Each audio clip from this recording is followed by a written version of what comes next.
安裝完上嚟探下個客啦。中修連家私訂製，咁呢一度咧係個大門口，門口呢個位置咧有個獅子櫃，有隻招財貓 Cutie 啊。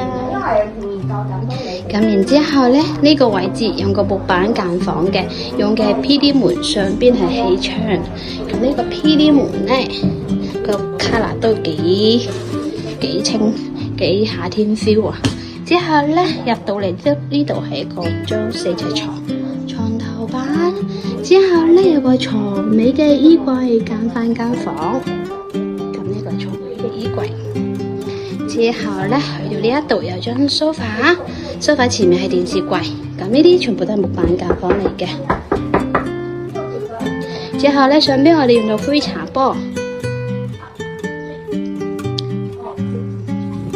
就側邊呢度有啲圓弧位，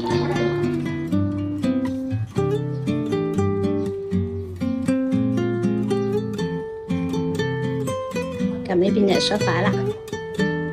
之後咧對面呢一度都有間房，咁間房喺個床尾，瞓緊覺就唔打攪佢啦。咁然之後呢一邊就係廚房啦。廚房咧去到呢度個門係拆咗嘅，之後做翻個地櫃同埋個吊櫃，呢個雪櫃位，石英石雲石台面黑色嘅煮食爐，之後嗰邊就係露台，露台去到嗰邊就係洗衣機啊，隔離就係個浴室。咁我哋地下都鋪晒啲磚啊衫啊。啲燈都係我哋幫個客去買裝嘅，買盞燈都好靚啦。